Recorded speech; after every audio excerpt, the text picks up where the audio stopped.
Cześć kochani, witam Was gorąco na moim kanale i zapraszam dzisiaj na ciasto marchewkowe z pistacjami i polewą czekoladową, czyli na wyjątkowy smakołyk idealny dla wielbicieli słodkości w sam raz do popołudniowej kawy czy herbaty. Zapraszam do oglądania filmu. Składniki.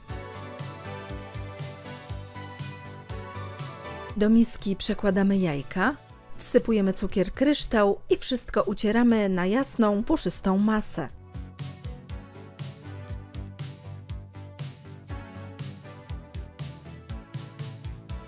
Do masy jajecznej wlewamy olej i całość dokładnie miksujemy.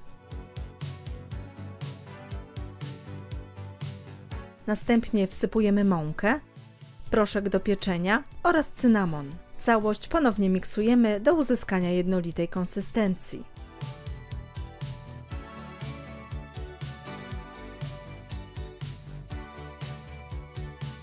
Na końcu do ciasta dodajemy startą na tarce marchewkę oraz posiekane pistacje. Wszystko dokładnie mieszamy łyżką.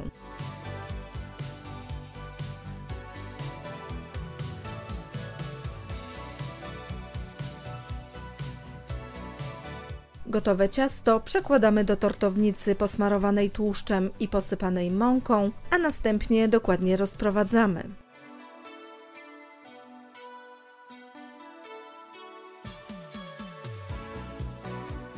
Pieczemy w piekarniku rozgrzanym do temperatury 180 stopni Celsjusza około 40-50 minut. Upieczone ciasto studzimy w piekarniku. W kolejnym etapie przygotowujemy polewę czekoladową. W małym garnku umieszczamy śmietanę kremówkę oraz połamaną czekoladę, gorzką i mleczną. Wszystko rozpuszczamy na bardzo małym płomieniu, cały czas mieszając. Gdy polewa będzie idealnie gładka, zdejmujemy ją z ognia i lekko przestudzamy. Tak przygotowaną polewę wlewamy na ciasto i dokładnie ją rozsmarowujemy.